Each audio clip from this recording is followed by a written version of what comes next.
Hello friends. आवाज आ रही है? मनीष, आवाज आ रही है आप? जी सर, आ रही है, आ रही है। सुन रहा ठीक है, हूँ। तो हम स्टार्ट करते हैं। ठीक है, हम सबसे ओके। पहले जो पिछला लेक्चर था हमारा उसको हम थोड़ा सा रिकेप कर लेते हैं, क्या क्या हमने पढ़ा था। ठीक है, तो पिछले लेक्चर में हमने सबसे पहले देखा था कि जो हमारे पास अर्थ सिस्टम है, जो अर्थ के हमारे पास ग्रेट स्पेयर्स है, टोटल कितने थे? चार। पहला हमने पढ़ा था लिथोस्फेयर, फिर हमने पढ़ा था हाइड्रोस्फेयर के बारे में, फिर हमने पढ़ा था बायोस्फेयर, और लास्ट में एटमोस्फियर। तो हमने देखा कि हमारे लिए तो एग्जाम पॉइंट ऑफ व्यू से जो एटमोस्फियर है वो सबसे ज्यादा इंपॉर्टेंट है। एटमोस्फियर में हमने जोन्स देखे, लेयर्स देखी। ठीक है, तो हमारे पास जो बॉटम मोस्ट है वो क्या आता है? ट्रोपोस्फेयर। उसके बाद में हमारे पास आता है स्ट्रेटोस्फेयर, फिर आता है हमारे पास मीजोस्फेयर, फिर आता है हमारे पास थर्मोस्फेयर, और फिर आता है हमारे पास आयोनोस्फेयर या फिर एक्सोस्फेयर। ठीक है, और इसमें भी हमने फोकस किया था, वो किया था ट्रोपोस्फेयर पे। ट्रोपोस्फेयर पे क्यों किया था? क्योंकि ट्रोपोस्फेयर वो वेदर फिनोमिना के लिए रेस्पॉन्सिबल है। जितने भी हमारे पास वेदर फिनोमिना है वो ट्रोपोस्फेयर में अकर होते हैं।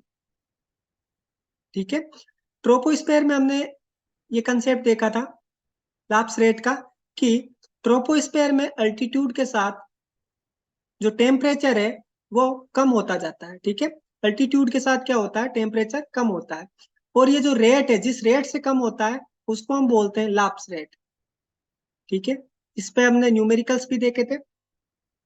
उसके बाद में हमने देखा था कि किस तरीके से हमारे पास गुड ओजोन और बेड ओजोन का फॉर्मेशन होता है। जो गुड ओजोन रहती है हमारे पास वो स्ट्रेटोस्फेयर में रहती है, और जो हमारे पास बेड ओजोन है वो ट्रोपोस्फेयर में बनती है। ठीक है, गुड ओजोन, इसको गुड ओजोन इसलिए बोलते हैं कि ये हमें जो यूवी रेज है उससे प्रोटेक्ट करती है। ठीक है, और जो ट्रोपोस्फेयर का जो अपर मोस्ट पार्ट है जहां पर बेड ओजोन है उसको बेड ओजोन इसलिए बोलते हैं क्योंकि उसकी वजह से जो हमारे पास लॉन्ग वेव रेडिएशन है, जो सोलर लॉन्ग वेव रेडिएशन है, वो पास आउट नहीं हो पाती।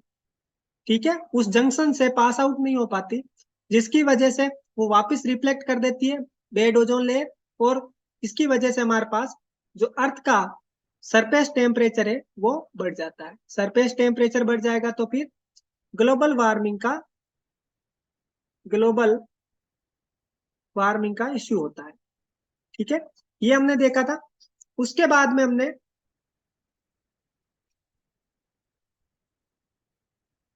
एयर का कंपोजिशन देखा। ठीक है, एयर का कंपोजिशन, तो हमने देखा कि एयर में मेनली दो गैसेज होती है। ठीक है, एयर में हमारे पास मेनली दो गैसेज होती है। एक है हमारे पास नाइट्रोजन, और दूसरी है हमारे पास ऑक्सीजन। नाइट्रोजन की कितना था वॉल्यूम? 78.08%। इतनी मात्रा में हमारे पास नाइट्रोजन है, और ऑक्सीजन 20% के समथिंग। ठीक है, 20.95। उसके बाद में हमने ये भी देखा था कि जो परसेंटेज है, यदि हमारे से मान लो पीपीएम में पूछ ले तो किस तरीके से हम कन्वर्ट करते हैं वो हमने सीखा था। नाइट्रोजन और ऑक्सीजन ये दो मेन गैसेज है, इसके अलावा कुछ मात्रा में हमारे पास आर्गन है, कुछ मात्रा में हमारे पास CO2 है, और बाकी कुछ ट्रेस गैसेज रहती है। फॉर एग्जाम्पल क्रिप्टोन, जीनोन, ये सारी गैसेज ट्रेस अमाउंट में रहती है। और लास्ट में है हमारे पास वाटर वेपर जो वेरिएबल रहता है। ठीक है, तो ये हमने सीखा था। अब आज का जो लेक्चर रहेगा उसमें हम सबसे पहले देखेंगे कि किस तरीके से जो हमारे एयर पोल्यूटेंट की कंसंट्रेशन है उसको कन्वर्ट करते हैं। ठीक है, एयर पोल्यूटेंट कंसंट्रेशन।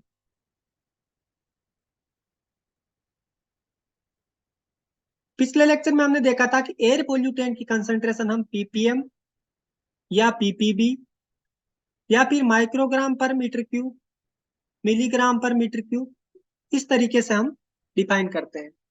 ठीक है, तो आज हम देखेंगे कि पीपीएम से माइक्रोग्राम पर मीटर क्यूब में कैसे कन्वर्ट करते हैं। ठीक है, तो सबसे पहले हम समझते हैं वाटर के केस में। देखो, वाटर के केस में क्या होता है, क्या एक पीपीएम 1 मिलीग्राम पर लीटर के बराबर होता है? ठीक है, ये ट्रू है या नहीं है? ये ट्रू है। इसका क्या कारण है? इसका कारण है कि वाटर की जो डेंसिटी है वो रहती है 1000। ठीक है, 1000 किलोग्राम पर मीटर क्यूब, 1000 किलोग्राम पर मीटर क्यूब। ठीक है, तो जब हमारे पास डेंसिटी 1000 किलोग्राम पर मीटर क्यूब रहेगा तो हमारे पास एक पीपीएम है वो किसके बराबर आएगा? 1 मिलीग्राम पर लीटर के बराबर। ठीक है, लेकिन एयर के केस में क्या एक पीपीएम 1 मिलीग्राम पर लीटर के बराबर है? तो इसका आंसर आएगा नहीं। तो एयर के केस में है वो एक पीपीएम 1 मिलीग्राम पर लीटर के बराबर नहीं होता। इसका क्या कारण है कि जो हमारे पास एयर की डेंसिटी है वो 1000 नहीं होती। ठीक है, वो हमारे पास 1000 नहीं होती, उसकी रेंज रहती है 1 to 2 किलोग्राम पर मीटर क्यूब। ठीक है, एग्जैक्टली हम बात करें तो 1.2 किलोग्राम पर मीटर क्यूब के आसपास। ठीक है, तो इसकी डेंसिटी वो 1000 नहीं होती, इसकी वजह से हमारे पास एक पीपीएम है वो 1 मिलीग्राम पर लीटर के बराबर नहीं। ठीक है, अब ये कंसेप्ट समझो और कि हमारे पास जैसे एक पीपीएम है, इसकी डेफिनेशन हमने पिछले लेक्चर में देखी थी कि एक पीपीएम यानी कि 1 litre of pollutant, 1 litre of pollutant divide by 10⁶ litre of air plus pollutant. यानी कि एयर है हमारे पास 10⁶ और पोल्यूटेंट है हमारे पास 1 लीटर। तो इसमें ये जो नीचे पोल्यूटेंट का वॉल्यूम है जो 1 लीटर, इसको लगभग आप नेग्लिजिबल कर सकते हो 10⁶ के कंपेरिजन में। ठीक है, तो ये हमारे पास आ जाएगा 1 litre of pollutant divide by 10⁶ litre of air. ये समझ में आई बात? ठीक है, तो अब देखो हमारे पास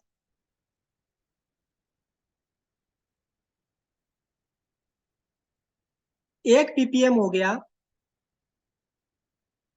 1 litre of pollutant divide by 10⁶ litre of air. अब इसको हमें चेंज करना है माइक्रोग्राम पर मीटर क्यूब में। यानी कि हमारे पास नीचे लीटर है तो इस लीटर को तो हम मीटर क्यूब में चेंज कर सकते हैं।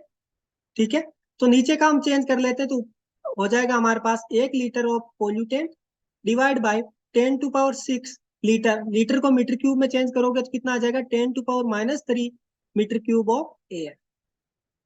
यानी कि ये हो गया हमारे पास 1 litre pollutant divide by 10⁻³ metre cube of air. ठीक है, यानी कि नीचे मीटर क्यूब आ गया। अब यदि ये जो लीटर है उसको मैं किसी तरीके से माइक्रोग्राम, मिलीग्राम या ग्राम में कन्वर्ट करूं तो मेरे पास जो कंसंट्रेशन है वो माइक्रोग्राम पर मीटर क्यूब में कन्वर्ट हो जाएगी। ठीक है, तो इसका कंसेप्ट देखो आप। सबसे पहले हम वाटर के रेस्पेक्ट में देखें तो वाटर का जैसे मान लो फॉर एग्जांपल हमारे पास वॉल्यूम है 1 लीटर किसी कंटेनर में, उसको यदि दूसरी जगह डालोगे आप, ठीक है, दूसरे किसी कंटेनर में डालोगे तब भी उसका वॉल्यूम 1 लीटर ही रहेगा। ठीक है, लेकिन एयर के केस में क्या 1 लीटर एयर है वो किसी दूसरे प्लेस पर 1 लीटर रहेगी? तो आंसर होगा नहीं। ऐसा क्यों? क्योंकि हमारे पास जो एयर है वो एक जगह से दूसरी जगह पर, तो वहां पर कितना प्रेशर है और कितना टेम्परेचर है उस पर भी एयर का वॉल्यूम या गैस का वॉल्यूम है वो डिपेंड करता है। ठीक है, आपने आइडियल गैस इक्वेशन देखी होगी, पढ़ी होगी, PV is equal to NRT. ठीक है, तो यहाँ पर जो वॉल्यूम है गैस का, वो जो गैस का वॉल्यूम है हमारे पास वो प्रेशर और टेम्परेचर इन दोनों पर डिपेंडेंट है। ठीक है, यानी कि हमारे पास जो वॉल्यूम है वो टेम्परेचर और प्रेशर पर डिपेंडेंट है। ठीक है, तो इसीलिए इसीलिए हम बात करेंगे एसटीपी की। ठीक है, एसटीपी यानी कि standard temperature and pressure. STP पर हमारे पास जो टेम्परेचर रहता है वो कितना लेते हैं हम, 0 डिग्री सेल्सियस, यानी कि 273 केल्विन, और प्रेशर रहता है हमारे पास 1 एटमोस्फियर। यानी कि अब हमें पता है कि टेम्परेचर हमने फिक्स कर दिया, प्रेशर फिक्स कर दिया, तो हम वो वॉल्यूम है वो निकाल सकते हैं। यानी कि अब उस गैस का या एयर का वॉल्यूम है वो इस टेम्परेचर और प्रेशर पे फिक्स रहेगा। ठीक है, और हम जानते हैं कि एसटीपी पर जो हमारे पास 1 मोलर जो हमारे पास गैस है या फिर एयर है, उसका वॉल्यूम वो कितना होता है, 22.5 लीटर। कितना होता है, 22.5 होता है या कुछ और होता है, बताओ आप। 5 लीटर। 22.5 ही होता है। Yes sir. 1 मिनट में कंफर्म कर लेता हूँ।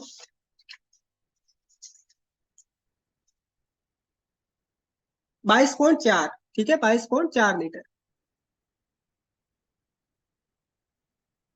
22.4 लीटर। ये हमारे पास एसटीपी पर 1 मोलर गैस का या 1 मोलर एयर का हमारे पास वॉल्यूम रहता है। ठीक है, तो अब इसमें हम देखते हैं कि हमारे पास 1 मोलर जो हमारे पास गैस या एयर है उसका वॉल्यूम है वो कितना हो गया, 22.4 लीटर। ठीक है, 1 मोलर गैस यानी कि मोलिकुलर वेट के बराबर हो गया उसका वेट। ठीक है, तो इसका आयतन हमारे पास कितना हो गया, 22.4 लीटर। ठीक है, अब यहां से हम 1 लीटर की देखें वैल्यू। ठीक है, 1 लीटर वॉल्यूम की बात करें, ठीक है, एयर की, तो वो कितनी हो जाएगी, मोलिकुलर वेट डिवाइड बाई 22.4। ये बात समझ में आई। ठीक है, यहां तक किसी को कुछ समझ में आया तो पूछ सकते हो मेरे को, नहीं तो फिर इसमें आगे चलते हैं हम। ठीक है, अब देखो वापिस हम वो देखते हैं कि 1 पीपीएम हमने लिखा था, 1 litre of air pollutant divide by 10⁻³ metre cube of air. अब इसमें 1 लीटर की जगह ये वैल्यू पुट कर सकते हैं हम, ये वाली। ठीक है, तो हम जब पुट करेंगे वैल्यू तो ये आ गया हमारे पास molecular weight in gram divide by 22.4 into 10⁻³। ये नीचे आ जाएगा मीटर क्यूब और ऊपर है ग्राम। अब ग्राम को हमें चाहिए माइक्रोग्राम पर मीटर क्यूब में, तो माइक्रोग्राम में कन्वर्ट कर दो, तो ग्राम को माइक्रोग्राम में कन्वर्ट करोगे तो कितना हो जाएगा हमारे पास, 10⁻6 माइक्रोग्राम।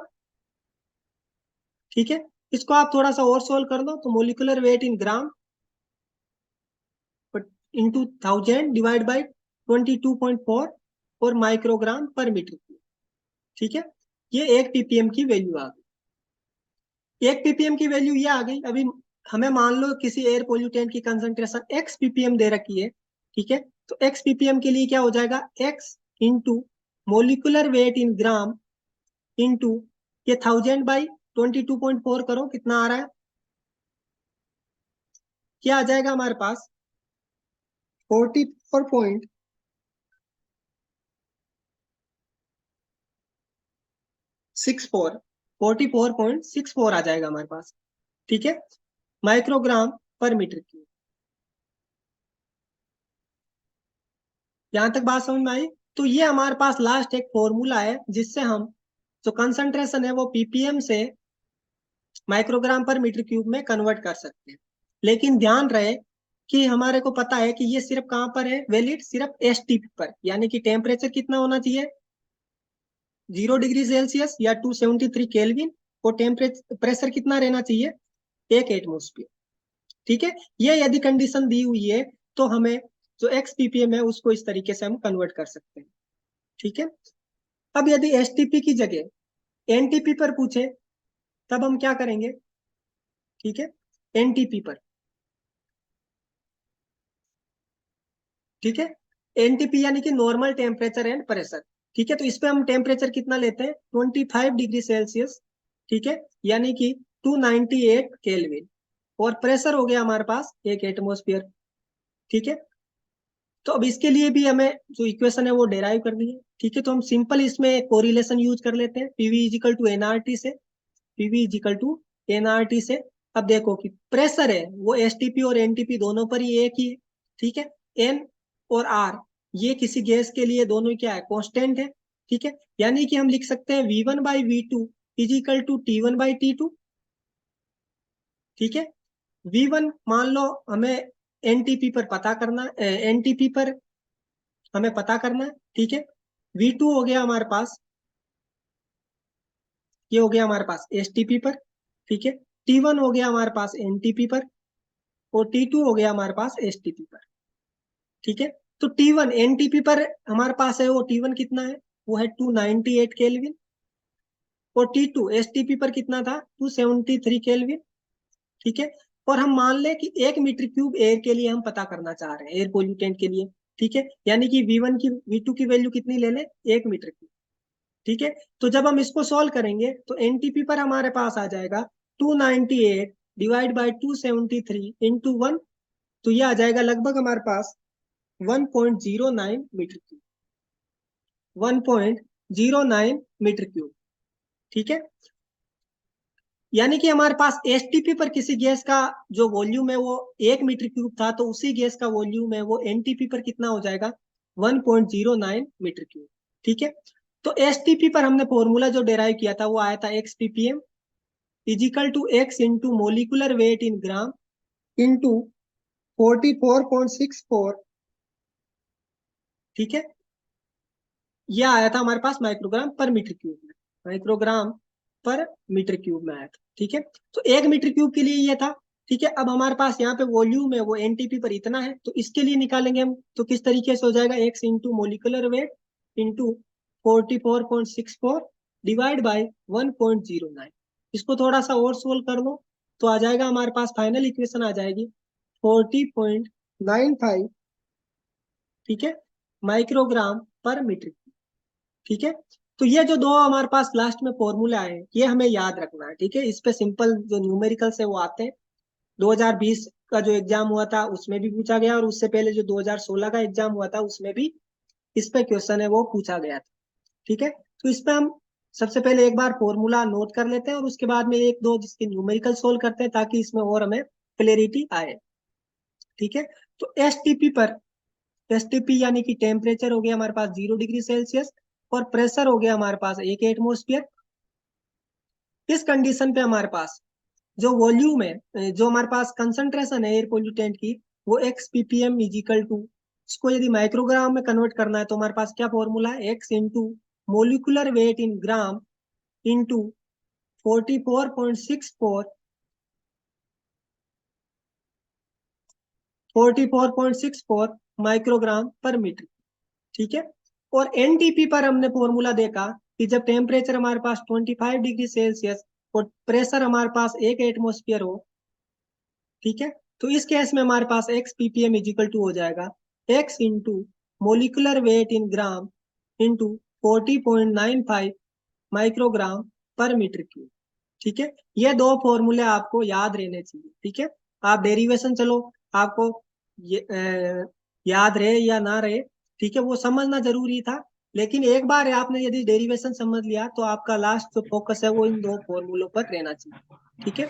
यह आपको पता होना चाहिए, ठीक है। अब इसमें हम एक दो न्यूमेरिकल देखते हैं, ठीक है।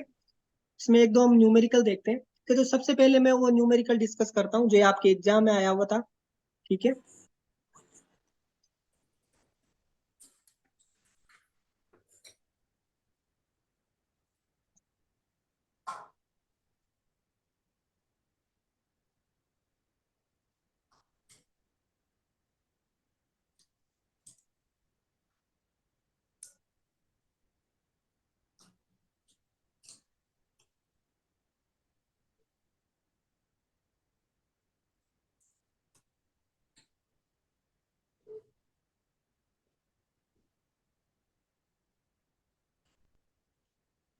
ठीक है, ये सवाल देखो आप, क्या आपका जो 2016 का एग्जाम हुआ था जेई जेएसओ का, उसमें ये सवाल आया था, ठीक है।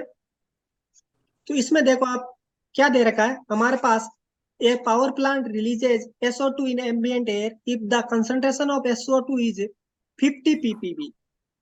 यानी कि हमारे पास SO2 की कंसंट्रेशन है वो किस में दी हुई है, पीपीबी में दी हुई है, कितनी, 50 ppb, ठीक है।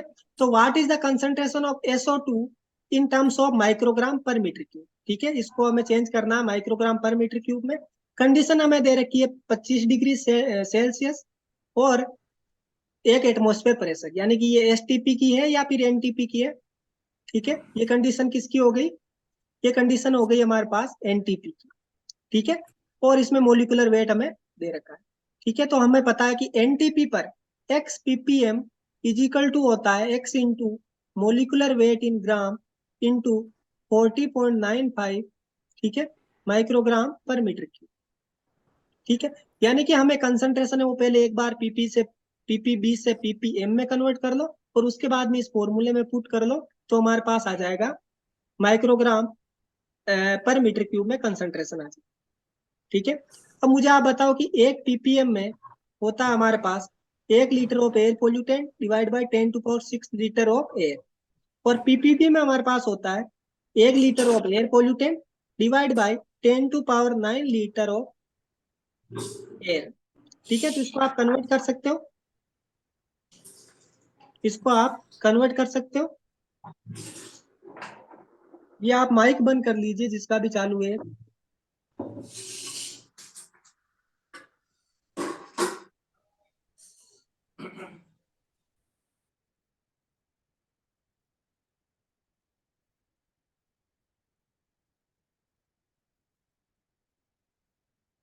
ठीक है, तो इसमें आप इसको पीपीएम में कन्वर्ट कर लो। ठीक है, तो पीपीएम में कितनी हो जाएगी कंसंट्रेशन हमारे पास, पीपीएम में कितनी कंसंट्रेशन हो जाएगी बताओ। पीपीएम का ये फॉर्मूला है, पीपीबी का ये फॉर्मूला है, तो आप कन्वर्ट करके मुझे बता दो। इसको आप देखो, पीपीबी को इसको और थोड़ा सा सिंप्लीफाई कर लो, 1 लीटर अपॉन इसको लिख लो आपको 10⁶ लीटर और लिख लो 10⁻³ लीटर, इस तरीके से लिख लो। ये हो गया हमारे पास पीपीएम, यानी कि पीपीबी इज इक्वल टू हो गया पीपीएम बाई 10⁻³ क्या हो गया।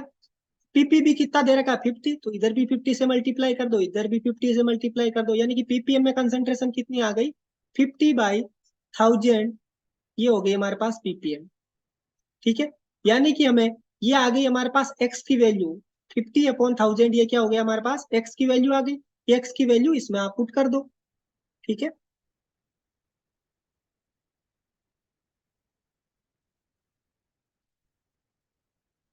तो देखो इसमें हमारे पास पीपीएम में कंसंट्रेशन कितनी आई 50/1000, ये हमारे पास पीपीएम में आ गई, यानी कि एक्स की वैल्यू ये हो गई। तो हमारे पास जो कंसंट्रेशन है वो माइक्रोग्राम में कितनी हो जाएगी 50/1000 इंटू मोलिकुलर वेट कितना था SO2 का, SO2 का हमारे पास हो गया 64। ठीक है, सल्फर का 32, ऑक्सीजन का 16, 16 दूना 32, 32 प्लस 32 हो गया हमारे पास 64। तो ये हो गया 64 इंटू, ये किस पे बात कर रहे थे हम एनटीपी पर, तो एनटीपी पर यहाँ पर हमारे पास जो कोफिशिएंट आता है वो क्या आता है 40.95। ठीक है, इसको आप सोल्व कर लो तो ये हमारे पास माइक्रोग्राम पर मीटर क्यूब में कंसंट्रेशन आ जाएगा। ठीक है, ये बात समझ में आई। यदि इसमें किसी को कुछ डाउट है तो पूछ सकते हो आप मेरे को।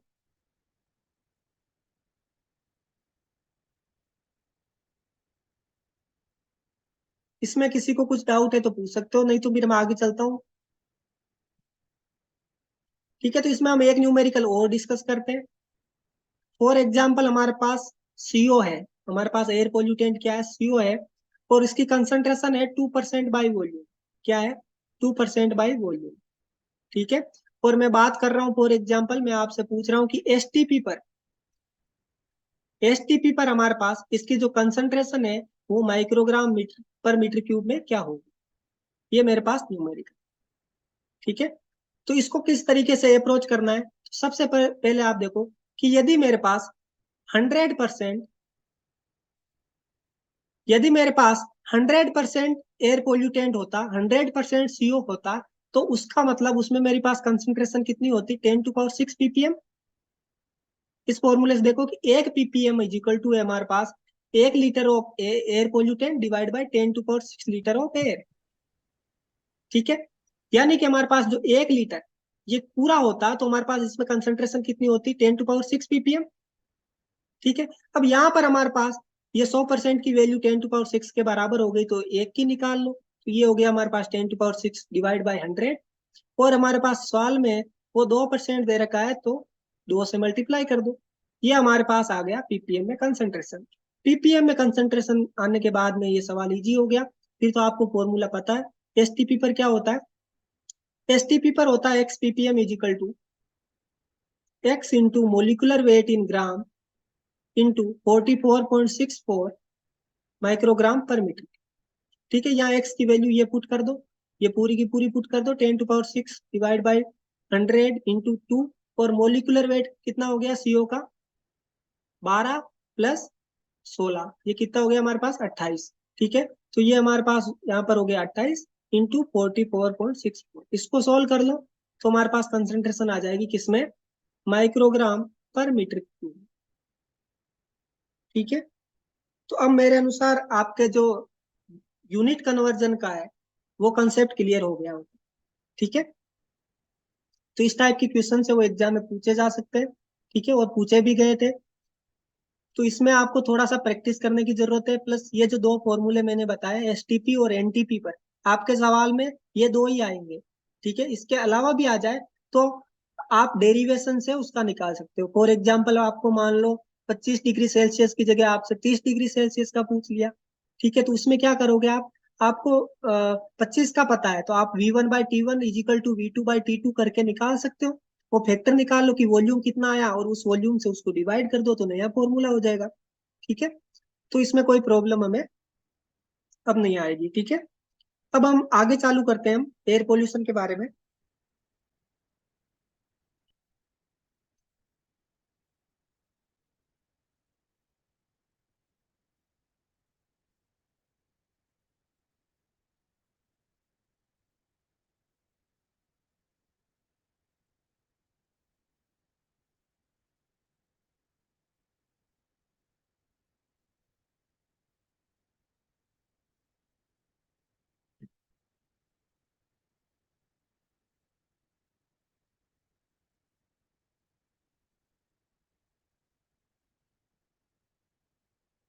ठीक है, तो हम एयर पोल्यूशन का स्टार्ट करते हैं।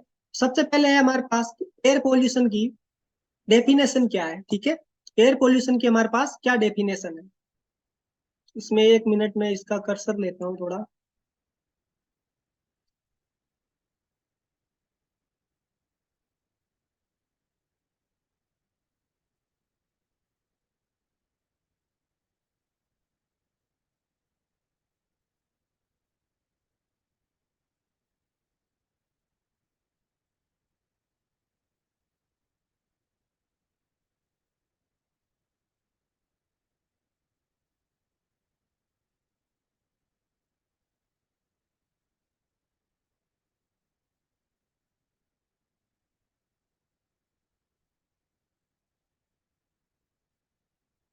ठीक है, तो देखो इसमें हमारे पास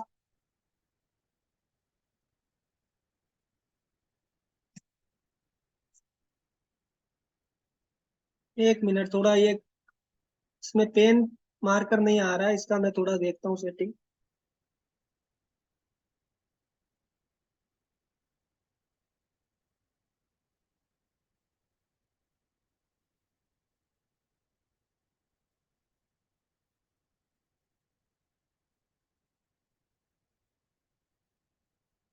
ठीक है, हम इस पे देख लेते हैं। तो देखो सबसे पहले एयर पोल्यूशन के बारे में, तो एयर पोल्यूशन के हमारे पास एयर पोल्यूशन की हमारे पास वो डेफिनेशन क्या होगी। ठीक है, तो एयर पोल्यूशन की हमारे पास सिंपल डेफिनेशन है जो हम सब जानते हैं, उसके बारे में हम देख लेते हैं। ठीक है, कि इसमें क्या है हमारे पास, जैसे हमारे पास एक नेचुरल ये एटमोस्फियर है। ठीक है, नेचुरल एटमोस्फियर है, तो इसमें यदि हमारे पास कुछ हार्मफुल या सिंथेटिक मटेरियल इसमें ट्रांसफर होते हैं, हार्मफुल या सिंथेटिक मटेरियल, ठीक है, तो उसको हम क्या बोलेंगे, एयर पोल्यूशन। ठीक है, और उन मटेरियल को क्या बोलेंगे, एयर पोल्यूटेंट। ठीक है, इसमें जो हमारे पास है, फॉर एग्जांपल हमारे पास कुछ इंडस्ट्री है हमारे पास। ठीक है, और इस इंडस्ट्री से कार्बन मोनोऑक्साइड का इमिशन हो रहा है। ठीक है, और यहाँ पे हमारे पास फॉर एग्जांपल पास में हमारे पास वेजिटेशन है। ठीक है, पास में हमारे पास क्या वेजिटेशन है। तो इसको हम दूसरे तरीके से एयर पोल्यूशन को डिफाइन कर सकते हैं कि एयर पोल्यूशन में हमारे पास जो एयर पोल्यूटेंट है उसकी इतनी कंसंट्रेशन हो और इतने टाइम पीरियड के लिए। ठीक है, पहली मैं बात कर रहा हूँ कंसंट्रेशन की, और दूसरा मैं बात कर रहा हूँ टाइम पीरियड की, यानी कि एक्सपोजर की। ठीक है, यानी कि एयर पोल्यूटेंट इतनी कंसंट्रेशन और इतने टाइम पीरियड के लिए हो कि इसमें हमारे पास जो नेचुरल रिसोर्सेज है जिनमें एयर पोल्यूटेंट को डाइल्यूट करने की क्षमता थी, ठीक है, या फिर कन्वर्ट करने की क्षमता थी, उसको पार कर दिया। यानी कि हमारे पास फॉर एग्जांपल सीओ है, वो नेचुरल स्टेट में मान लो इसकी कंसंट्रेशन है हमारे पास 10 microgram per metre cube. Example के लिए मैं कंसिडर कर रहा हूँ, ठीक है, 10 माइक्रोग्राम पर मीटर क्यूब। अब फॉर एग्जाम्पल हमारे पास ये हमारे पास जो पेड़ पौधे या जो जो भी नेचुरल रिसोर्सेज है जो एयर पोल्यूटेंट को डाइल्यूट, कन्वर्ट या डिपोजिट करने का काम करते हैं, ठीक है, ये मान लो हमारे पास सीओ को 12 माइक्रोग्राम पर मीटर क्यूब की कैपेसिटी तक डाइल्यूट या कन्वर्ट कर सकते हैं। ठीक है, यदि 12 से ज्यादा होगी तो फिर क्या होगा, हमारे पास सीओ है वो एयर पोल्यूटेंट की कैटेगरी में आ जाएगा। ठीक है, तो ये हमारे पास एक दो डेफिनेशन है। ठीक है, इसके बारे में भी जो सवाल है वो पूछा जा सकता है कि मतलब नेचुरल रिसोर्सेज की जो कैपेसिटी है उसको एक्सेस कर दे, ठीक है, तो उसको हम बोलेंगे एयर पोल्यूटेंट। ठीक है, और एयर पोल्यूटेंट में हम मेन दो चीजें देखते हैं, पहला कंसंट्रेशन और दूसरा टाइम पीरियड या एक्सपोजर, यानी कि कितना हम एक्सपोज कर रहे हैं एयर पोल्यूटेंट से। ठीक है, एक्सपोज हो रहे हैं तो वो हम इसमें देखते हैं। उसके बाद में एयर पोल्यूशन को हम और तरीके से डिफाइन कर सकते हैं, for example personal exposure, personal air exposure. Personal air exposure में क्या होता है कि हमारा सेल्फ सेल्फ का जो हमारे पास है वो हमारे पास जैसे फॉर एग्जांपल डस्ट या फिर पोल्यूटेंट गैसेज है उनसे कितना एक्सपोजर होता है उसको हम बोलते हैं पर्सनल एयर एक्सपोजर। दूसरा है हमारे पास ऑक्यूपेशनल एयर एक्सपोजर। ऑक्यूपेशनल में क्या हो गया हमारे पास, फॉर एग्जांपल जैसे हम जॉब करते हैं और मान लो हमारी जॉब है वो कहीं फैक्ट्री में लगी हुई है, ठीक है, तो वहां फैक्ट्री की जो इमिशन हो रहा है फैक्ट्री में से उसकी वजह से जो हमारे पे जो हेल्थ इम्पैक्ट पड़ेगा, ठीक है, तो वो किस कैटेगरी में आएगा, ऑक्यूपेशनल एयर पोल्यूटेंट एक्सपोजर। ठीक है, और थर्ड है हमारे पास कम्युनिटी एयर एक्सपोजर। ठीक है, कम्युनिटी एयर एक्सपोजर। कम्युनिटी में क्या हो गया हमारे पास, फॉर एग्जांपल ये फैक्ट्री है जैसे इससे इमिशन हो रहा है, ठीक है, तो यहाँ पर जो नियर बाई कॉलोनी या कम्युनिटी है वो इससे एक्सपोजर होगी, ठीक है, उसका इफेक्ट पड़ेगा इस कम्युनिटी पर, तो इसको हम बोलते हैं कम्युनिटी एयर एक्सपोजर। ठीक है, तो ये हम तीन तरीके से इसको हम क्लासिफाई करते हैं। ठीक है, इसके अलावा भी हम एयर पोल्यूटेंट को और तरीके से भी हम क्लासिफाई कर सकते हैं। फॉर एग्जांपल एयर पोल्यूटेंट में हमारे पास कुछ हो गया नेचुरल एयर पोल्यूशन, और दूसरा हो गया हमारे पास एंथ्रोपोजेनिक। ठीक है, एंथ्रोपोजेनिक मतलब क्या हुआ, मैन मेड, यानी कि हमारी वजह से जो पोल्यूशन हो रहा है उसको हम बोलेंगे एंथ्रोपोजेनिक। नेचुरल में हमारे पास फॉर एग्जांपल वल्केनो इरप्शन होते हैं जो, ठीक है, वल्केनो इरप्शन, तो वल्केनो इरप्शन से जो हमारे पास पोल्यूशन होगा उसको हम किस कैटेगरी में रखेंगे, नेचुरल। इससे हमारे पास एस निकलता है, H2S गैसेज, CO, ये जो गैसेज है वो इमिट होती है। ठीक है, दूसरा फॉर एग्जांपल हो गया हमारे पास फॉरेस्ट फायर। ठीक है, तो फॉरेस्ट फायर भी क्या हो गया, नेचुरल कारण है। ठीक है, तो ये हमारे पास नेचुरल की कैटेगरी में आ जाएगा। एंथ्रोपोजेनिक में हमारे पास इसमें दो कैटेगरी है, एक है डिफाइन करते हैं स्टेशनरी सोर्सेज के कारण, ठीक है, स्टेशनरी सोर्सेज, और दूसरा है हमारे पास मोबाइल सोर्स। ठीक है, सबसे पहले मैं मोबाइल सोर्सेज की देख लेता हूँ। मोबाइल सोर्सेज में क्या हो गया हमारे पास, लाइन सोर्सेज। मोबाइल यानी कि जो मूवेबल है, फॉर एग्जांपल जैसे हमारे पास हाईवे पे जो ट्रैफिक चलता है, ठीक है, हाईवे पे जो ट्रैफिक चलता है, ट्रक्स चलती है, बसेस चलती है, उनकी वजह से जो पोल्यूशन आएगा वो हमें किस कैटेगरी में लेना है, वो है हमारे पास मोबाइल सोर्स में आएगा। ठीक है, और इसी तरीके से हमारे पास फॉर एग्जांपल जो रेल लोकोमोटिव है, रेल के जो इंजन है, ठीक है, तो उनकी वजह से जो पोल्यूशन होगा वो भी क्या होगा, मोबाइल सोर्स की कैटेगरी में आएगा। ठीक है, लाइन सोर्स इसलिए बोलते हैं कि एक तरीके से इसमें लाइन है, ठीक है, और इसी के अकॉर्डिंग मान लो फॉर एग्जांपल हमारे पास लगातार लगातार हमारे पास यहाँ पर मान लो बर्निंग हो रही है, ठीक है, मास बर्निंग हो रही है, ठीक है, नियर बाय रोड, ठीक है, तो उसको भी हम किस कैटेगरी में लेंगे, लाइन सोर्स में, ठीक है। अब हम देखते हैं स्टेशनरी सोर्सेज। तो स्टेशनरी सोर्सेज को फर्दर डिवाइड कर रखा है दो पार्ट में, एक है हमारे पास एरिया सोर्सेज और दूसरा है हमारे पास पॉइंट सोर्सेज, ठीक है, एरिया सोर्सेज और पॉइंट सोर्सेज। देखो एरिया सोर्सेज में हमारे पास फॉर एग्जांपल किसी जगह पर न्यूक्लियर पावर प्लांट है, ठीक है, तो उसकी वजह से जो पोल्यूशन होगा, कहीं पे हमारे पास इंडस्ट्रियल पावर प्लांट्स है, थर्मल पावर प्लांट्स है, कोल प्लांट्स है, रिफाइनरीज है, तो वो हमारे पास किस में आएंगे, एरिया में, ठीक है। और पॉइंट सोर्सेज में हमारे पास, और एरिया में हमारे पास जैसे मास बर्निंग है, तो मास बर्निंग, ठीक है, किसी पर्टिकुलर एरिया को कवर कर रही है, ठीक है, लाइन में ना होके किसी एरिया को कवर कर रही है, ठीक है, तो वो भी किस में आएगी, एरिया सोर्सेज में। और पॉइंट सोर्सेज में अगेन ये हमारे पास जैसे फॉर एग्जांपल सिंगल एक पावर प्लांट है, तो ये हमारे पास एक पॉइंट सोर्स है, ठीक है, इसकी वजह से आसपास की जो कॉलोनी या कम्युनिटी है वो उससे एडवर्सली इम्पैक्ट पड़ेगा उस पर, ठीक है।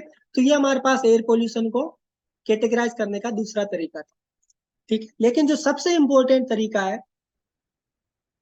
जो सबसे इम्पोर्टेंट क्लासिफिकेशन है, जो एग्जाम पॉइंट ऑफ व्यू से इम्पोर्टेंट है, वो है कि हमारे पास जो एयर पोल्यूटेंट है उसको हम मेनली दो कैटेगरी में डिवाइड करते हैं। एक है हमारे पास प्राइमरी एयर पोल्यूटेंट, और दूसरा है हमारे पास सेकेंडरी एयर पोल्यूटेंट, ठीक है। तो देखो प्राइमरी एयर पोल्यूटेंट क्या होते हैं, ये हमारे पास अनमोडिफाइड स्टेट में रहते हैं, यानी कि इनका ओरिजिन तो किसी कारण से होता है, लेकिन ये किसी दूसरे एलिमेंट के साथ, दूसरे कंपाउंड के साथ इंटरेक्ट नहीं करते, ठीक है, तो उनको हम बोलेंगे प्राइमरी एयर पोल्यूटेंट। और जो हमारे पास यदि प्राइमरी एयर पोल्यूटेंट है, वो हमारे पास इंटरेक्शन करते हैं किसके साथ, खुद के साथ, या फिर सनलाइट की प्रेजेंस में, ठीक है, और चेंज हो जाते हैं, ठीक है, मॉडिफाई हो जाते हैं, तो उनको हम बोलेंगे सेकेंडरी पोल्यूटेंट। उनको हम क्या बोलेंगे, secondary air pollutant. For example हमारे पास जैसे सीओ है, ठीक है, ये हमारे पास क्या है, प्राइमरी एयर पोल्यूटेंट। SO2 है, ये हमारे पास किसी फैक्ट्री से मान लो SO2 का इमिशन हो रहा है, ठीक है, तो SO2 खुद है वो एयर पोल्यूटेंट है, प्राइमरी एयर पोल्यूटेंट है। प्राइमरी क्यों है, क्योंकि ये मॉडिफाई नहीं हो रहा है, ये जू का तू जिस फैक्ट्री से इमिट हुआ वो उसी स्टेट में है, ठीक, तो उसको हम बोलेंगे प्राइमरी एयर पोल्यूटेंट। लेकिन यदि ये एटमोस्फियर में इंटरेक्ट करके सनलाइट की प्रेजेंस में मान लो ऑक्सीजन के ये इंटरेक्शन में आता है, ठीक है, जो हमारे पास एटमोस्फियर में रेडिकल ऑक्सीजन है उसके इंटरेक्शन में आता है, तो ये किस में कन्वर्ट हो जाएगा, SO3 में। तो SO3 हमारे लिए क्या हो जाएगा, सेकेंडरी एयर पोल्यूटेंट। ये बात समझ में आई। इसी तरीके से हमारे पास जो हमारे पास फॉर एग्जांपल NO है, ठीक है, तो NO क्या हमारे पास प्राइमरी एयर पोल्यूटेंट। और यही हमारे पास जो ऑक्सीजन है, रेडिकल ऑक्सीजन, ठीक है, एटमोस्फेयर में उसके साथ इंटरेक्ट करके NO2 बना लेगा, तो NO2 क्या हो जाएगा हमारे पास, सेकेंडरी एयर पोल्यूटेंट, ठीक है। तो ये हमें कुछ एग्जांपल्स याद रखने, प्राइमरी हमारे पास एयर पोल्यूटेंट कौन कौन से होते हैं, carbon monoxide, sulphur dioxide, nitric oxide, VOC यानी कि वोलेटाइल ऑर्गेनिक कार्बन, ठीक है, लेड, ठीक है, ये सब हमारे पास क्या है, अनमोडिफाइड स्टेट में रहते हैं, इसलिए इनको प्राइमरी एयर पोल्यूटेंट बोलते हैं। सेकेंडरी एयर पोल्यूटेंट ये हमारे पास हो गया SO3, NO2, ठीक है। इसके अलावा ओजोन, ओजोन के बारे में हम डिटेल से पढ़ेंगे। ओजोन एक सेकेंडरी एयर पोल्यूटेंट, ठीक है।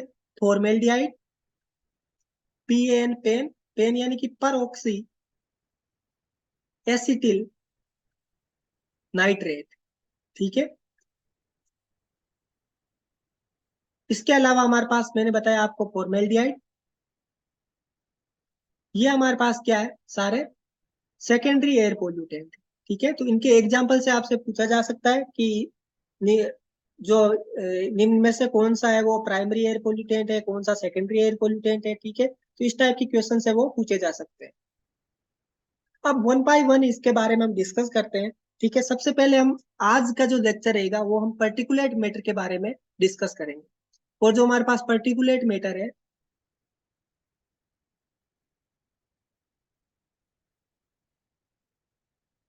ठीक है, जिसको हम शॉर्ट में बोलते हैं पीएम। ठीक है, पहले तो ये मुझे बताओ कि पर्टिकुलेट मैटर है वो प्राइमरी एयर पोल्यूटेंट है या सेकेंडरी एयर पोल्यूटेंट। तो ये हमारे पास आता है प्राइमरी की कैटेगरी में, क्योंकि ये पर्टिकुलेट मैटर है जो हमारे पास या सॉलिड या गैसियस स्टेट में रहता है, ये हमारे पास अनमोडिफाइड जो स्टेट है उसमें रहता है। ठीक है, तो इसलिए इसको हम प्राइमरी एयर पोल्यूटेंट की कैटेगरी में रखते हैं। ठीक है, तो देखो पर्टिकुलेट मैटर क्या है, ये हमारे पास सॉलिड या फिर गैसियस स्टेट में रहता है। ठीक है, इसका सबसे जो मेन सोर्स है वो क्या है, कोल बर्निंग। कोल को जब बर्न करोगे तब हमारे पास जो पर्टिकुलेट मैटर है उसका इमिशन होता है। ठीक है, इसके अलावा हमारे पास जो ऑटोमोबाइल्स है, ठीक है, उनसे भी पर्टिकुलेट मैटर का इमिशन होता है। ठीक है, तो ये दो हमारे पास क्या हो गए, सोर्सेज हो गए। इसमें हम यदि हम बात करें कि हेल्थ इफेक्ट्स क्या होंगे, ठीक है, पर्टिकुलेट मैटर का हेल्थ इफेक्ट क्या होगा, तो हमें पता है कि ये हमारे पास क्या सॉलिड स्टेट में, तो ये सबसे ज्यादा जो ह्यूमन हेल्थ को इफेक्ट करता है वो करता है लंग्स को। ठीक है, वो करता है लंग्स को। ठीक है, फॉर एग्जाम्पल ये हमारे पास मान लो टोबाको हमारे पास स्मोक है। ठीक है, जो सिगरेट है हमारे पास, सिगरेट के धुएं में भी क्या होता है, पर्टिकुलेट मैटर होता है। ठीक है, ये पर्टिकुलेट मैटर क्या करता है, ये हमारे पास जो नसल पार्ट है, जो हमारे पास नोज है, वहां से ये लंग्स में ट्रांसफर होता है। ठीक है, लंग्स में ट्रांसफर होता है। ठीक है, तो इसमें आप एक बात समझो कि इसको हम बोल रहे हैं नसल पार्ट। ठीक है, इसको हम बोलते हैं ट्रोकिया, और इसको हम बोलते हैं इयोलेवी। इयोलेवी, इयोलेवी। ठीक है, तो इसमें हमारे पास क्या है, जैसे हमने पर्टिकुलेट मैटर है उसकी जो कंसंट्रेशन है वो हम माइक्रोमीटर में, ये जो माइक्रोमीटर है जो साइज, वो हम माइक्रोमीटर में डिफाइन करते हैं। ठीक है, तो आपने सुना होगा PM 2.5, PM 10। ठीक है, तो इसका मतलब क्या है कि इसमें हमारे पास जो पर्टिकुलेट मैटर की साइज है वो 2.5 माइक्रोमीटर या उससे कम है, या उससे कम है। PM 10 का मतलब क्या हो गया, PM 10 माइक्रोमीटर या उससे कम है। ठीक है, इसी तरीके से PM 1 भी कहीं कहीं डिफाइन करते हैं, इसका मतलब ये है कि लेस देन 1 माइक्रोमीटर है। ठीक है, तो इसमें हमारा क्या है कि हमारे पास जो नसल पार्ट है, नसल पार्ट है वो PM 10 माइक्रोमीटर से जो छोटे पार्टिकल है उनको एंटर होने देता है, उनको एंटर होने देता है। हमने देखा कि हमारे जो नोज है उसमें कुछ हेयर्स होते हैं, तो वो हेयर्स क्या फिल्टर आउट करते हैं इन पार्टिकल्स को। तो यदि उनकी साइज 10 माइक्रोमीटर से ज्यादा है तब तो वो उनको फिल्टर कर देंगे, लेकिन 10 माइक्रोमीटर से भी कम साइज का हमारे पास पर्टिकुलेट मैटर्स है, ठीक है, तो वो हमारे पास क्या है, नसल पैसेज से हमारे लंग्स में एंटर हो जाएगा। ठीक है, नसल पैसेज में आ जाएगा। उसके बाद में यदि हमारे पास उसकी साइज यदि 2.5 माइक्रोमीटर से भी कम है, 2.5 माइक्रोमीटर से भी कम है, तो वो हमारे पास ये वाला जो पार्ट है जिसको हम ट्रोकिया बोलते हैं, ठीक है, तो इसमें एंटर हो जाएगा। और यदि हमारे पास उसकी साइज लेस देन 1 माइक्रोमीटर है तो फिर हमारे पास वो, ये जो हमारे पास लास्ट में आपने देखा होगा कि जो लंग्स है उनमें कुछ इस तरीके से वेसल्स रहती है। ठीक है, एयर वेसल्स रहती है, तो ये जो वेसल्स का आउटर मोस्ट पार्ट है, ठीक है, सबसे लास्ट का, उसमें एंटर हो जाते हैं। ठीक है, जिसको हम ये बोलते हैं ईओल लेवी। ठीक है, तो इसमें हमारे पास साइज है वो यदि 1 माइक्रोमीटर से भी कम हो तब हमारे पास वो इसमें पहुंच जाते हैं और वो लंग्स को बहुत ही सीरियसली अफेक्ट करते हैं। ठीक है, जिसमें हमारे पास जो लंग्स का डिजीज है ब्रोंचोटिस, ठीक है, और इसमें पल्मोनरी डिजीजेज है वो हो सकती है। ठीक है, अब देखो ये हमारे पास ये सवाल आया था जेएसओ या जेई के पेपर में, आया था 2021 वाले में, कि जो हमारे पास नसल पार्ट है, ठीक है, नसल पार्ट है वो हमारे पास कितनी साइज का जो पर्टिकुलर मैटर है उसको फिल्टर आउट कर देता है। तो उसकी साइज यदि 10 माइक्रोमीटर से ज्यादा है तो उस फिल्टर आउट कर देता है, अंदर नहीं जाने देता। लेकिन यदि 10 माइक्रोमीटर से कम है तो वो फिर एंटर हो जाता है। इसी तरीके से एक सवाल आया था हमारे पास टोबाको स्मोक का, कि जो हमारे पास टोबाको स्मोक है उसमें हमारे पास पर्टिकुलेट मैटर का क्या साइज रहता है। तो उसका साइज है वो नॉर्मली 2.5 माइक्रोमीटर रहता है। कितना रहता है? 2.5 माइक्रोमीटर। ये बात समझ में आई? यदि यहाँ तक किसी को कुछ डाउट है तो पूछ सकते हो मेरे को भी।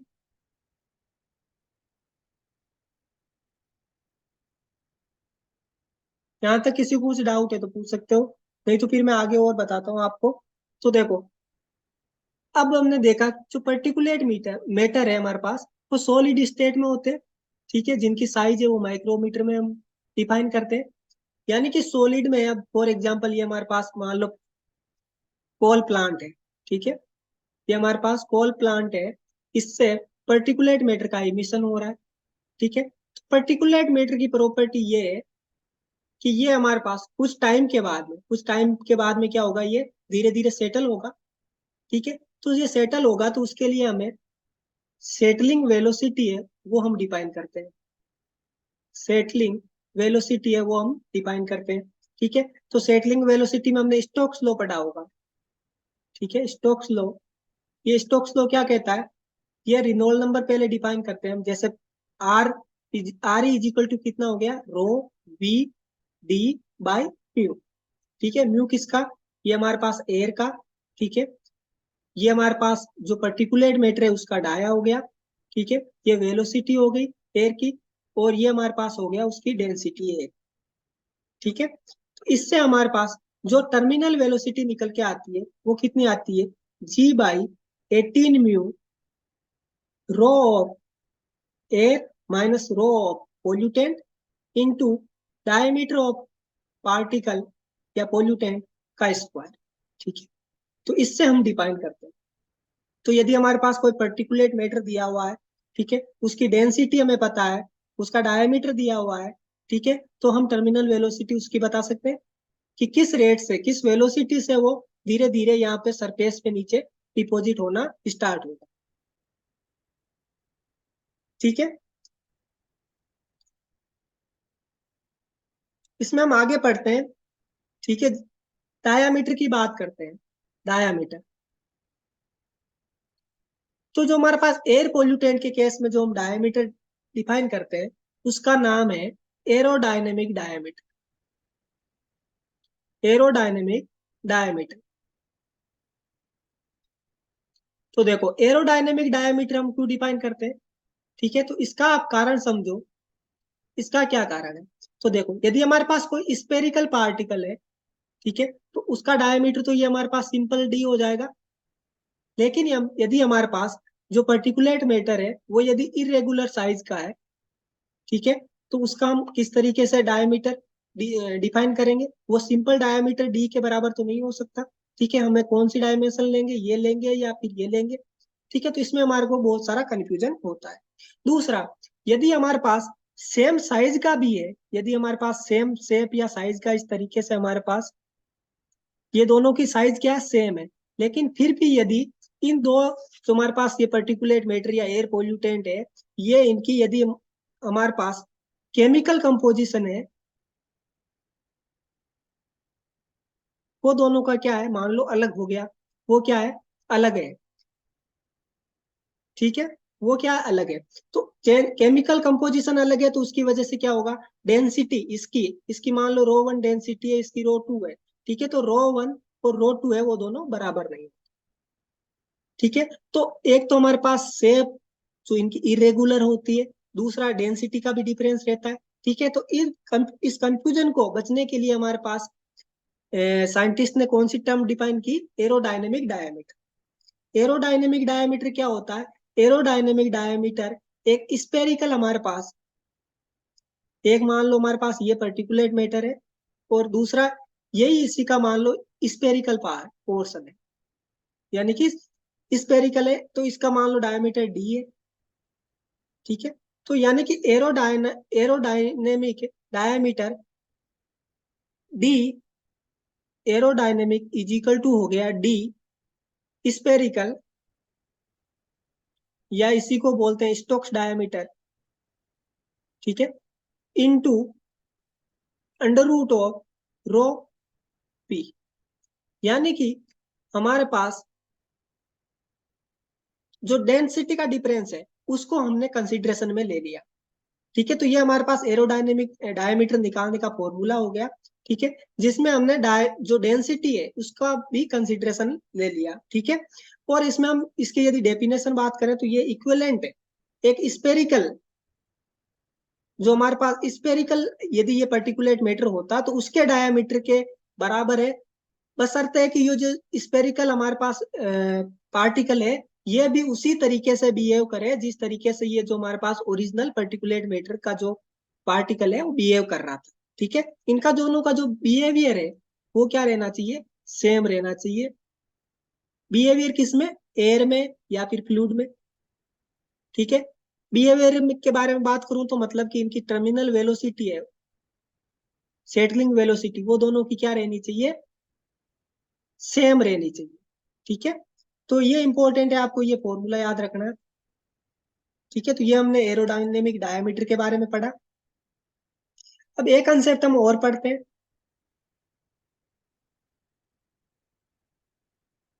वो है हमारे पास जो पर्टिकुलेट मैटर है उनकी हम सैंपलिंग किस तरीके से करते हैं, ठीक है।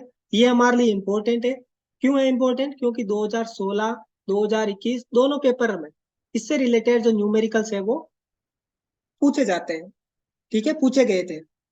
तो देखो सबसे पहले हम बात करते हैं कि पीएम सैंपलिंग पर्टिकुलेट मैटर की सैंपलिंग कैसे करते हैं। तो इसमें क्या होता है, हमारे पास जो इंस्ट्रूमेंट होता है, जो इंस्ट्रूमेंट होता है उसमें हमारे पास जो एयर है, ठीक है, जो एयर है हमारे पास उसको पास किया जाता है।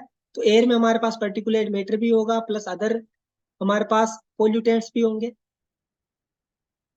अदर पोल्यूटेंट्स भी होंगे, ठीक है। तो इसको पास करते हैं और यहाँ पर हम एक फिल्टर लगाते हैं, ठीक है। इस फिल्टर को हम बोलते हैं ग्रेविटी फिल्टर या ग्रेविमेट्रिक फिल्टर, ग्रेविमेट्रिक फिल्टर, ठीक है। और उसके बाद में यहाँ पर जो पर्टिकुलेट मैटर है वो हमारे पास क्या हो जाएगा, यहाँ पे डिपॉजिट हो जाएगा। तो हम क्या करते हैं, ये जो फिल्टर है उसका हम इनिशियल वेट ले लेते हैं पहले तो, यानी कि जब इसको हमने इस इंस्ट्रूमेंट में लगाया ही नहीं तो हमारे पास जो इनिशियल वेट है वो हम इसका ले लेंगे, ठीक है। इनिशियल वेट को ही हम बोलते हैं टेयर वेट, ठीक है। हम मशीन को सबसे पहले टेयर करके जो वेट लेते हैं किसी भी चीज का उसको हम बोलते हैं टेयर वेट, ठीक है। तो इनिशियल वेट ऑफ फिल्टर ले लेंगे हम, इनिशियल वेट ऑफ फिल्टर, ये मान लो हमारे पास W1 ग्राम हो गया। उसके बाद में एयर पोल्यूटेंट को हमने एयर हमारे पास है जो इसको पास कराया तो हमारे पास पर्टिकुलेट मैटर यहाँ पे डिपॉजिट हो जाएंगे।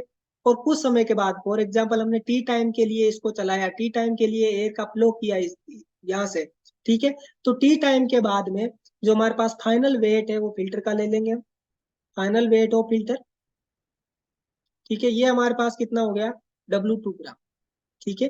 तो हमारे पास जो पर्टिकुलेट मैटर है उसका वेट आ जाएगा, कैसे निकाल, W2 माइनस W, यानी कि W2 में से W1 को हम सब्ट्रैक्ट करेंगे, ठीक है। तो जो भी हमारे पास यहाँ पे डिपॉजिट हुआ पर्टिकुलेट मैटर उसका वेट निकल जाए, ठीक है। और उसके बाद में हम इससे रिलेटेड जो भी न्यूमेरिकल्स वगैरह वो हम सोल्व कर सकते हैं, ठीक है। तो इससे रिलेटेड हम एक दो न्यूमेरिकल्स डिस्कस करते हैं।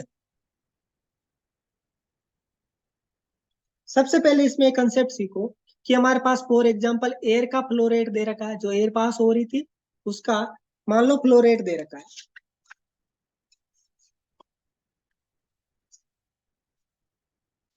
इसमें मैं एक न्यूमेरिकल लेता हूँ, ठीक, मान लो हमारे पास फ्लो रेट है वो दे रखा है 2.83 लीटर पर मिनट। और ये जो हमारे पास सैंपलर है इसको हम कितने टाइम के लिए चला रहे हैं, 24 आवर्स के लिए। कितने आवर्स के लिए, 24 आवर्स के लिए। और हमारे पास इसमें से जो पर्टिकुलेट मैटर है उसकी जो कंसंट्रेशन है वो दी हुई है हमारे पास 50 माइक्रोग्राम पर मीटर क्यूब। और यदि हमसे पूछे कि हमारे पास टोटल है उस सैंपलर जो चला उससे हमारे पास पर्टिकुलेट मैटर का कितना मास है वो कलेक्ट हो जाएगा। ठीक है, तो मास कलेक्टेड वो हमें निकालना है। मास कलेक्टेड यानी कि माइक्रोग्राम या मिलीग्राम या ग्राम, इसमें हमें चाहिए। ठीक है, तो देखो हमारे पास एयर का फ्लो रेट दिया हुआ है, कितना है 2.83 लीटर पर मिनट। यानी कि एक मिनट में हमारे पास एक मिनट में कितनी एयर फ्लो हो रही है, 2.83 लीटर। इसको आप मीटर क्यूब में चेंज कर लो, यानी कि 2.83 इंटू 10⁻³ मीटर क्यूब, इतनी एयर फ्लो हो रही है, डिवाइड बाई ये हो गया मिनट पर मिनट।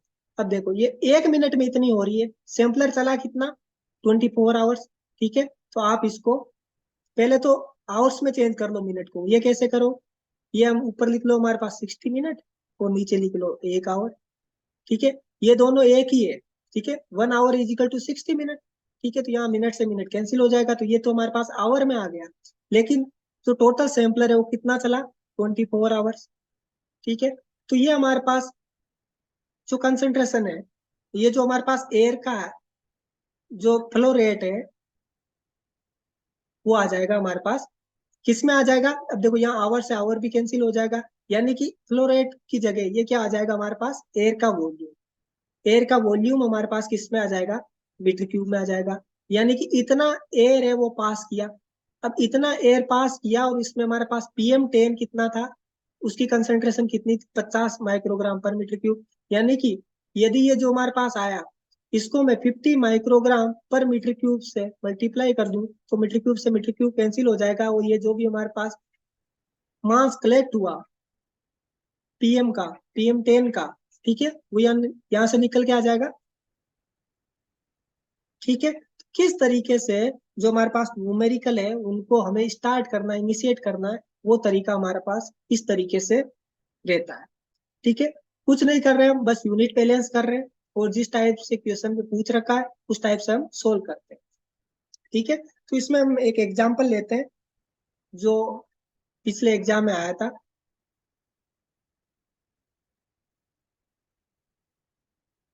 ये देखो इस टाइप का हमारे पास पीएम सैम्पलर होता है।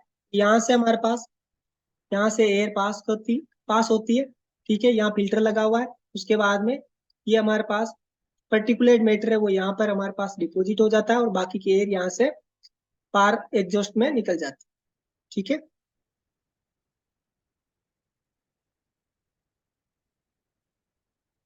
ये देखो ये हमारे पास सवाल है। ठीक है, जो 2016 वाले पेपर में आया था। ठीक है, तो इसमें हम क्या दे रखा है कि PM10 सैंपलर है जो 23.5 घंटों के लिए चला। ठीक है, और फ्लो रेट कितनी दे रखी है 1.1 मीटर क्यूब पर मिनट। तो आप सिंपल 1.1 इंटू मीटर क्यूब को मीटर क्यूब में ही रहने दो, क्योंकि यहाँ पे भी मीटर क्यूब में ही पूछ रहा है। ठीक है, तो ये हो गया metre cube upon minute. Minute को चेंज करो पहले आवर्स में, तो क्या लिखोगे आप 60 मिनट डिवाइड बाई 1 आवर। तो यहाँ से मिनट मिनट कैंसिल हो जाएगा, ये आवर्स में आ जाएगी। और उसके बाद में कितने घंटे चला सैंपलर 23.5 आवर्स। तो ये हमारे पास यहाँ आवर्स से आवर्स कैंसिल हो जाएगा, तो ये हमारे पास एयर का वॉल्यूम आ गया। ठीक है, एयर का वॉल्यूम आ गया, एयर का वॉल्यूम आ गया हमारे पास, एयर का वॉल्यूम आ गया हमारे पास। ठीक है, मीटर क्यूब में। अब हमें और क्या चाहिए, हमें चाहिए ये वाला माइक्रोग्राम चाहिए। ये माइक्रोग्राम कैसे निकालेंगे, ये देखो टेर वेट दे रखा फिल्टर का, यानी कि W1 दे रखा है कितना 48.02 ग्राम, और W2 है वो कितना दे रखा है 48.09 ग्राम। तो हमारा पर्टिकुलेट मैटर का मास कितना आ जाएगा W2 माइनस W1, यानी कि ये हमारे पास आ जाएगा 48.09 माइनस 48.02, यानी कि 0.07, ये ग्राम में आएगा। इस ग्राम को आप कन्वर्ट कर लो इसमें माइक्रोग्राम में, तो ये हो जाएगा 10⁶ माइक्रोग्राम, और डिवाइड बाई ये जो यहाँ पे वैल्यू आएगी मीटर क्यूब में, उससे आप इसको डिवाइड कर दो, तो ये हमारे पास कंसंट्रेशन आ जाएगी माइक्रोग्राम पर मीटर क्यूब। ठीक है, तो बहुत ही इजी क्वेश्चन हो जाता है, एक बार आप यदि कंसेप्ट समझ लेते हो तो उसके बाद में ऐसे न्यूमेरिकल से वो 1 मिनट में सोल्व हो जाने चाहिए। ठीक है, उसके बाद देखो एक ये सवाल भी आया था, ये भी 2016 वाले पेपर सर का। हाँ जी, स्क्रीन पॉज हो रही है सर। हाँ जी, स्क्रीन पॉज हो रही है सर, स्क्रीन आगे नहीं बढ़ रही। अच्छा, 1 मिनट में इसमें नेटवर्क देख लेता हूँ, नेटवर्क का कोई इशू तो नहीं है।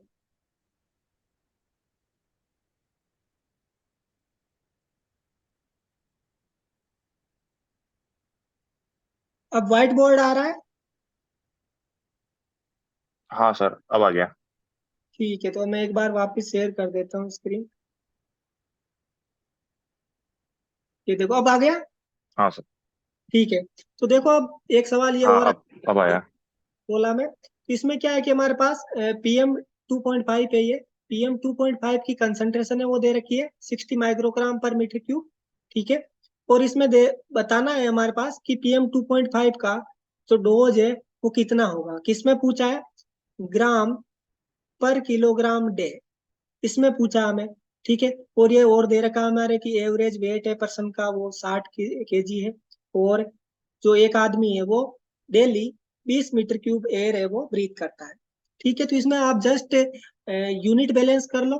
ठीक है, ये सोल्व हो जाएगा। 60 दे रखा है आपको माइक्रोग्राम पर मीटर क्यूब में, ये दे रखा है आपको। ठीक है, अब इसमें यदि मैं इस 20 से मल्टीप्लाई कर दूं तो नीचे मेरे पास मीटर क्यूब हो गया कैंसिल, मीटर क्यूब की कहानी खत्म हो जाएगी। डिवाइड बाय 60 kg है, 60 क्या है मेरे पास केजी में, तो यहाँ पे 60 हो जाएगा हमारे पास।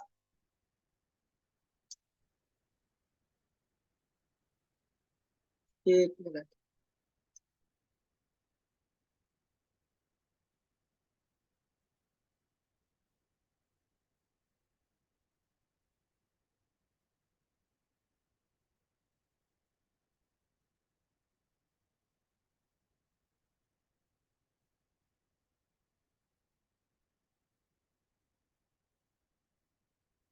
हाँ, तो अब देखो इसमें हमारे पास ये माइक्रोग्राम में दिया हुआ, ये हमारे किस में दिया हुआ, माइक्रोग्राम में दिया हुआ, और इसको यदि 20 से मल्टीप्लाई कर दिया तो ये हमारे पास आ गया 60 into 20 microgram into metre cube. ठीक है, अब हमारे पास 60 kg और दे रखा है, 60 kg से हम क्या कर देंगे, यहाँ से डिवाइड कर देंगे। ठीक है, 60 kg से हम क्या कर देंगे, डिवाइड कर देंगे। और हमारे पास और क्या इसमें पूछ रहा है, एक्स्ट्रा एक्स्ट्रा डे आ रहा है, डे आ रहा है, यानी कि हमारे पास कितना दिया है यहाँ पर 24 आवर्स। 24 आवर्स मीन्स एक एक दिन हो गया। ठीक है, तो यहाँ पे 1 डे हम कर देंगे, और इसको हम सोल्व कर लेंगे तो हमारे पास इसका जो आंसर है वो आ जाएगा। ठीक है, तो ये तो सिंपल यूनिट बैलेंस करना है आपको, जिस टाइप से क्वेश्चन में दे रखा है यूनिट आप बैलेंस कर लो, आंसर आ जाएगा। ठीक है, इसके अलावा एक सवाल हम और डिस्कस करते हैं जो 2021 के पेपर में आया था।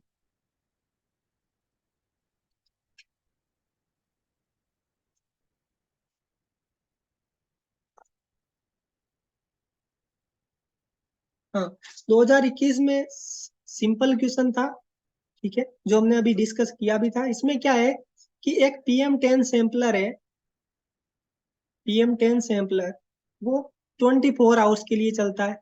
तो इसमें से जो पहले 12 घंटे है वो चलता है किस फ्लो रेट से, 1.1 मीटर क्यूब पर मिनट की रेट से, और फिर 12 आवर्स के बाद में कुछ इसमें प्रेशर ड्रॉप हो जाता है, और इसकी जो रेट है वो थोड़ी सी कम हो जाती है, 0.9 मीटर क्यूब पर मिनट हो जाती है। इसमें वही हमारे पास टेयर वेट दे रखा है, टेयर वेट दे रखा है 4.800 ग्राम, और जो हमारे पास आफ्टर सैम्पलिंग है वो वेट है वो कितना दे रखा है हमारे पास, 4.809 ग्राम। ठीक है, और तो इसमें हमारे को पूछा है कि 24 आवर्स एवरेज कंसंट्रेशन बतानी है माइक्रोग्राम पर मीटर क्यूब। ठीक है, ये कंसंट्रेशन बतानी है। तो देखो इसमें चला तो 24 घंटे ही है, तो आप जैसे मैंने पहले बताया था उसी कंसेप्ट से सोल्व कर लो। 1.1 metre cube per minute, minute को चेंज कर लो आप आवर में, तो ये हो गया हमारे पास 60 मिनट अपॉन 1 आवर, यहाँ से मिनट से मिनट। और ये कितने घंटे इस फ्लो रेट से चला, 12 घंटे चला। अच्छा, बाकी 12 घंटे क्या हुआ, वो किससे चला, वो 0.9 से चला, तो 0.9 को भी उसी तरीके से कर लो, 0.93 metre cube per minute into 60 minute divide by 1 hour into ये भी कितना चला, 12।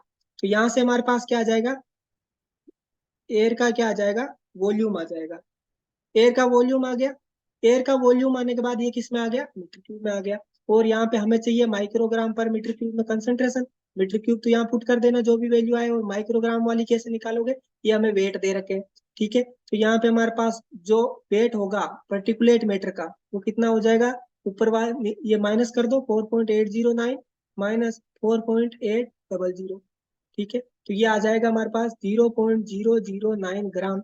इस ग्राम को आप किस में चेंज कर दो, माइक्रोग्राम में चेंज कर दो, और उससे हमारे पास आंसर आ जाए, ठीक है। तो बहुत ही सिंपल क्वेश्चंस आते हैं सैम्पलिंग से, पीएम जो हमारे पास पर्टिकुलेट मैटर की सैम्पलिंग से रिलेटेड, ठीक है। तो आज की क्लास में हम इतना ही डिस्कस करेंगे, इसमें यदि किसी को कुछ डाउट है तो आप मुझे पूछ सकते हो, नहीं तो फिर इस क्लास को हम यहाँ पे ओवर करते हैं।